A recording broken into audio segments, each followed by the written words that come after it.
Fala, torcedor, tudo certo? Então vamos nessa porque tem Grenal. E quando tem Grenal a gente tem que tratar com conteúdos especiais, até porque o Grenal é um jogo especial. E todo Grenal sempre tem um tempero a mais, né? Essa semana nós tivemos a eliminação do Inter.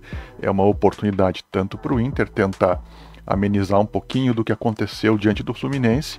E o Grêmio sonhando ainda, embora eu particularmente não acredite, mas com cada vez mais o Botafogo mancando no campeonato e o Grêmio, quem sabe, fazendo os resultados e quem sabe encostando, dando um pouquinho mais de emoção para esse campeonato que pontos corridos é assim, né? Quando um dispara, não tem muito mais o que fazer. E hoje a proposta do vídeo é fazer um comparativo entre os dois times que vão a campo nesse Grenal, no Beira-Rio, para saber quem em tese leva vantagem. Então eu tô aqui com as telas abertas, com os jogadores que provavelmente jogarão, e aí a gente vai poder analisar de acordo com a minha opinião, depois você dá a sua e já te inscrevendo no canal também, para que a gente possa discutir e avaliar quem é que sai na frente, pelo menos no papel. Bom, no Grêmio e no Inter, inclusive eu botei aqui a nossa tela do SofaScore. Então vamos começar pelo gol. O goleiro do Grêmio é o Gabriel Grando e o goleiro do Inter é o Sérgio Rocher. Você está vendo na tela os dois aí nas estatísticas. O Gabriel Grando, um goleiro de 23 anos, o Sérgio Rocher, goleiro de 30 anos, uruguaio, 1,90 m, o Sérgio Rocher, está um pouquinho fora aqui, né? Deixa eu só colocar um pouquinho mais para dentro aqui a tela, para que todo mundo veja da melhor forma possível. Beleza. Aí, acho que agora tá legal. Então, goleiro do Grêmio, o Gabriel Grando com 23 anos, 1,92 m, Sérgio Rocher, 30 anos, 1,90 m. E eles dois são grandes goleiros. Eu, nessa minha projeção aqui, eu vou de Sérgio Rocher, porque, primeiro que o Sérgio Rocher é um goleiro muito mais confirmado, um goleiro de qualidade técnica muito boa. Quase veio pro Grêmio, eu acho que poderia ser um acréscimo titular do Grêmio hoje, seria tecnicamente um grande jogador aí para compor o Grêmio, é um líder dentro de campo, isso ganha jogos também. E o Gabriel Grando, apesar de ser um goleiro que eu acho que dos três goleiros que nós tínhamos aí, Adriel, Breno e Gabriel Grando, ele era o mais injustiçado, porque o Adriel era o melhor goleiro, mas o Gabriel Grando era o que mais se falava mal, que ele levava gols muito fáceis. Eu acho que ele é um bom goleiro, não é um espetáculo, mas é um bom goleiro. Mas nessa eleição aí, eu vou de Sérgio Rocher. Acho que não tem por que a gente achar que vai ser de outra forma. Então, o Grêmio começa saindo perdendo esse Grenal aí. Na lateral direita, a gente tem aí, o Grêmio tem uma confirmação que é o João Pedro, né, que é o jogador aí que vai jogar pela lateral direita do Grêmio, de 26 anos, 1,79 m. E o Inter, o problema do Inter é que o Inter mesmo não definiu quem é que vão ser os seus jogadores no decorrer do ano. Aí a gente tem o Hugo Malo, que é lateral direito, e também tem o Bustos, né, que também é lateral direito. Mas no Grenal vai jogar o Bustos, né? Então, por uma questão aí de suspensão, né, o Hugo Malo não vai jogar, então eu tenho que comparar João Pedro com Bustos, e para mim, nessa comparação, aliás, já que nem o Inter tem certeza de quem será o seu lateral direito, quem é o seu lateral direito titular, eu vou de João Pedro, que para mim ele é primeiro o melhor lateral direito, o melhor lateral do Grêmio, jogador que vai bem no ataque, vai bem na defesa, com números bons, com regularidade. E além disso, no Internacional, a gente sabe que o Bustos é um jogador que começou bem, veio com muita expectativa em cima dele, mas depois ele acabou oscilando, tanto que o Inter trouxe agora o Hugo Malo, que vem jogando aí relativamente bem, mas não o suficiente. Então, para mim, João Pedro é o jogador que ganha essa eleição em relação a jogadores da dupla Grenal, posição por posição. Vamos que vamos então, pessoal, vamos continuando aqui nessa eleição. Agora a gente vai para a zaga. Na zaga a gente tem aqui quem vai ser o zagueiro do Grêmio. Vai ser, eu vou comparar aqui o Vitão, tá, com o Pedro Jeromel, que é o jogador que joga mais ou menos na dele ali. Cara, acho que não tem nem o que falar, né? O Jeromel tem jogado pouco esse ano, jogou apenas 2 jogos, mas no momento em que jogou magnificamente bem. Para mim, o Pedro Jeromel é mais do que um craque, é uma lenda da história do Grêmio. Pena que tá no fim, bem no fim, talvez últimos jogos dele.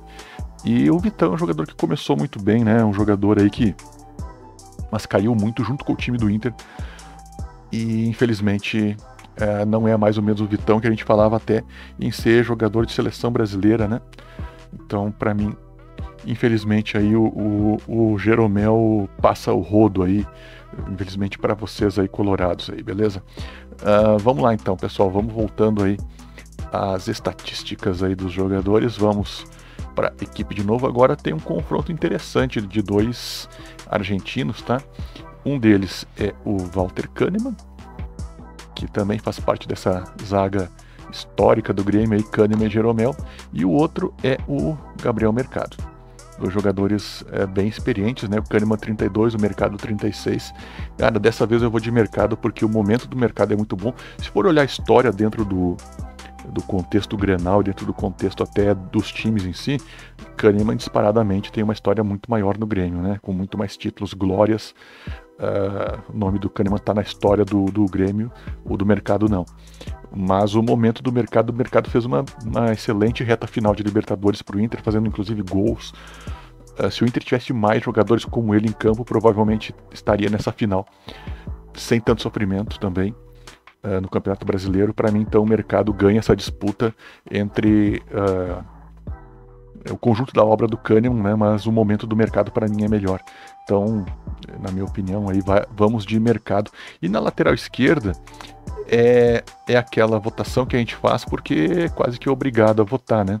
Mas aqui o Grêmio nós temos o Reinaldo e na lateral esquerda do Inter é o René. O René, até dá para dizer assim que o René ele não fez um ano tão ruim, né? Foi um ano regular do René. René que é um jogador que vai muito bem na defesa, tem atributos bons, mas é um jogador que tem falhado muito, inclusive na reta final da Libertadores falhou demais. É um jogador que até não sei nem se tem clima para continuar no Inter na próxima temporada, infelizmente, porque eu não acho um mau jogador, acho um jogador regular, um jogador para compor um time aí que eu acho que é legal.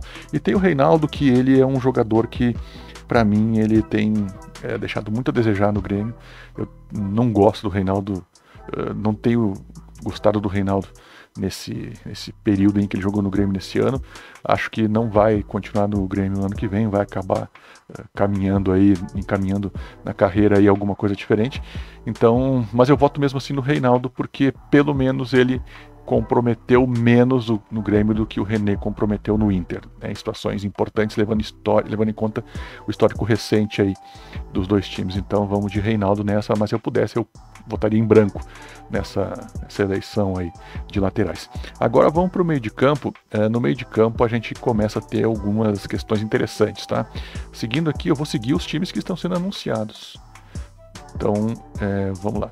No Inter a gente tem o... Cadê aqui no Inter? Tô procurando o Johnny, tá? Aqui, o Johnny. E no Grêmio, eu vou colocar no lugar do Johnny para disputar essa posição aí. Mais ou menos eles jogam parecido, que é o Vila Sante, beleza? Aqui, o Matias Vila Sante. Não tem como não escolher o Vila Sante, que para mim o Vila Sante é o segundo melhor jogador do Grêmio. Depois do Luizito Soares, para mim é o jogador que... Se tu tirar um mapa de calor bastante, acho que até vai ter aqui, mais ou menos o que eu não tinha visto, tá? Mas mais ou menos ele joga em todo o campo, né? O cara, ele defende, ele ataca, ele faz gol, ele vai bem na defesa. É o jogador que mais defende no time do Grêmio, embora não tenha nenhum jogador marcador no time do Grêmio, acho que falta isso.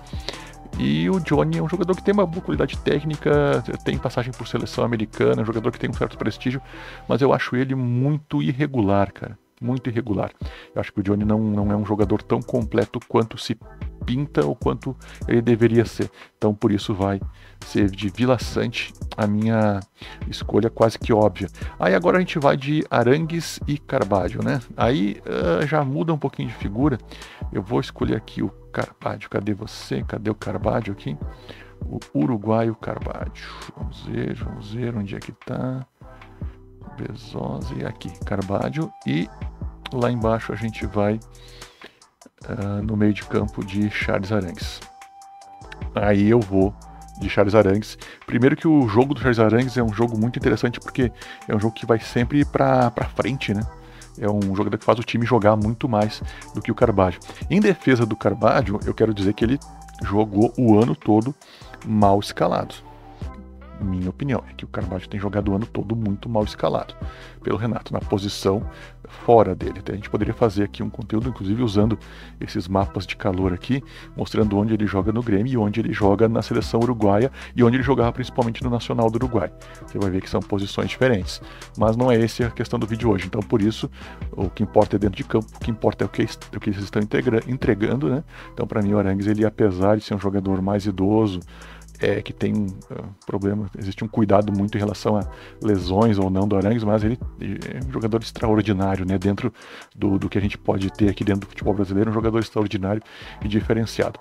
Por isso, sem dúvida nenhuma, nós vamos de Arangues nesse time aí mesclado de Grêmio e de Inter, tá? Seguindo aqui, a gente tem Maurício e PP. Vamos tentar achar eles aqui para dar alguns dados sobre eles aqui, o PP e o Maurício. Tá aqui, são dois jogadores bem importantes. É importante lembrar, nesse caso, que eles jogam em lugares do campo bem diferentes, tá? Como você pode ver aqui. Não é nem lugar do campo, é funções diferentes, tá? O PP é um jogador muito mais de... digamos assim, ele é um fiador do meio de campo do Grêmio, jogador que dá estabilidade ao time do Grêmio. Esse é o papel do PP. E o Maurício, ele é um jogador que joga um pouco mais extremo, né? Além disso, ele é meio que um jogador que dá um suporte para um outro jogador que é o Alan Patrick. A função dele muito, muito em função da deficiência em marcar do Alan Patrick. O Maurício acaba tendo que fazer, às vezes, também de dar um suporte nesse sentido aí. Mas, mesmo assim, eu ainda vou de PP. É o cara que dá o equilíbrio pro time do Grêmio. E eu acho que o Maurício é um bom jogador, é um bom destaque. Essa é uma eleição que fica apertada nessa comparação entre os dois. Mas, para mim, ainda, o PP é o jogador que pode ganhar essa eleição como destaque individual. Aí, agora, a gente vai para o meio de campo, ainda a última posição. A gente vai aqui para o Cristaldo no Grêmio e o Alan Patrick no Inter. E aí, para mim, é outra surra, só que dessa vez, como foi, por exemplo, no caso de outros jogadores, aí, como Johnny Villasante, por exemplo, eu acho que é a mesma vantagem para o Alan Patrick, que vem fazendo uma temporada muito legal no Inter. Ele oscila bastante, jogador meio preguiçoso às vezes, mas quando ele está no jogo, ele decide partidas, né? Um jogador extremamente técnico. Se ele tivesse um pouco mais de intensidade, seria um jogador perfeito, entre aspas, né? Para o que a gente pode ter aqui nos nossos times do futebol brasileiro. E o Cristaldo é um cara que, para mim, até agora eu não entendi muito bem. É um jogador que os números dele são muito bons, né? De assistências, e existe até um interesse do Palmeiras, né? Em levar o Cristaldo para lá no ano que vem, não entendi muito bem. Eu acho até que é um jogador que poderia sim ser negociado, acho que poderia ser substituído com alguma contratação pontual. Talvez esteja sendo injusto, né? Mas eu acho que o Cristaldo faz muito menos diferença no time do que o Alan Patrick. O Alan Patrick, para mim, é praticamente o melhor jogador do time do Inter. Então, o que eu posso dizer? Para mim, o Alan Patrick é o jogador que vai ganhar aí esse comparativo tranquilamente. Seguindo, então, a gente vem pro ataque, tá? Aqui a gente vai de Luis Soares no Grêmio. E aqui no Inter, tá? Eu colocaria o Wanderson, né? Se bem que o Wanderson, ele hoje joga com o meio de campo, mas ele vai jogar ao lado do Valência no ataque, e o Wanderson é de origem um atacante, né? A gente não pode dizer que o Wanderson é um meio de campo, mas considerando questão de comparação aqui, a gente vai comparar o Wanderson. Eu botei o Luis Soares aqui, mas não é isso que eu queria, é o JP Galvão.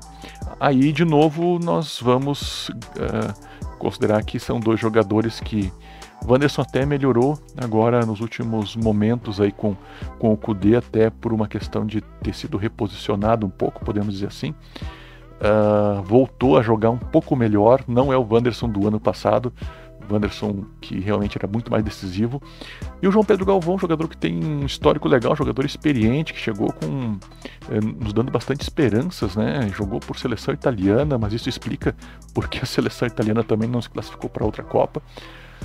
E JP Galvão para mim até então é uma decepção, e o Wanderson, jogador que já mostrou várias características importantes e interessantes no Inter, e por isso para mim é Wanderson, acho que com certa sobra inclusive.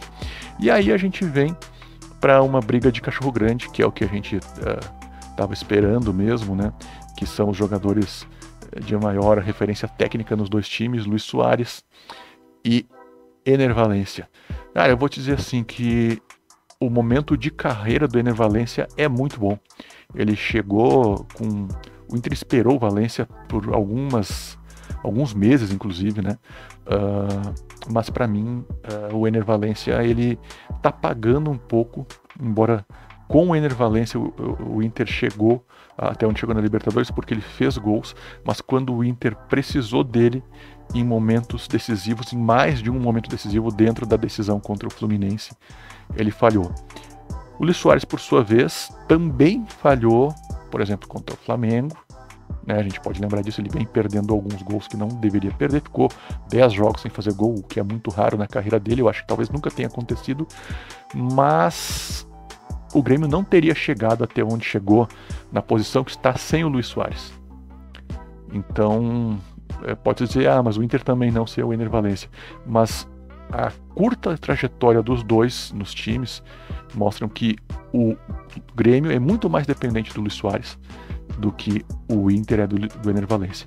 O Grêmio não teria chegado até aqui em relação a ele mesmo sem Luis Soares. E o Ener Valencia também tem feito a diferença, mas o Inter poderia tentar compor aí de uma outra forma, com Luiz Adriano, com Luca, com Pedro Henrique. Então, o time não acabaria se o Ener Valencia não jogasse. E no Grêmio, sim. Se o Luis Soares não jogasse nesse time, não estivesse nesse time do Grêmio, o Grêmio estaria lá na metade da tabela para baixo, talvez, porque o time do Grêmio é muito limitado. Então, gente, é isso. Essa é a comparação que eu queria fazer entre os dois. Aí, por isso, eu fico com o Luis Soares. Pode você concordar ou não. E de treinador, né? Aí eu vou escolher pela história, pelo currículo, pelo trabalho, o Renato Gaúcho. Eu não teria trazido o Kudê se fosse dirigente do Inter, o cara que sempre deixa o time que ele sai na mão. Não sei como vai ser esse ano aí. E a gente tá falando de Grenal. O Kudê não ganhou nenhum Grenal. Pode ser que ganhe esse. Não tá proibido. Mas para mim, Renato Gaúcho, especialmente se falando de Grenal, eu acho que não tem nem comparação. Então, a gente ficou com... Deixa eu só fazer a conta aqui. 1, 2, 3, 4, 5, 6, 7. 1, 2, 3, 4, 5. Então, 7-5 pro Grêmio, tá? Não sei se isso vai se refletir em campo. Tem muito a ver também com o momento do Grêmio agora e o momento do Inter, principalmente. Mas só daqui a pouco dentro de campo que a gente vai saber. Espero que a gente tenha um belo Grenal, independente de quem vença. Eu tenho o meu lado, claro, quero que seja o Grêmio, mas independente de quem vença, que seja um belo Grenal e que ganhe o espetáculo. Beleza, gente? Um grande abraço, a gente se fala, até a próxima. Valeu, fui!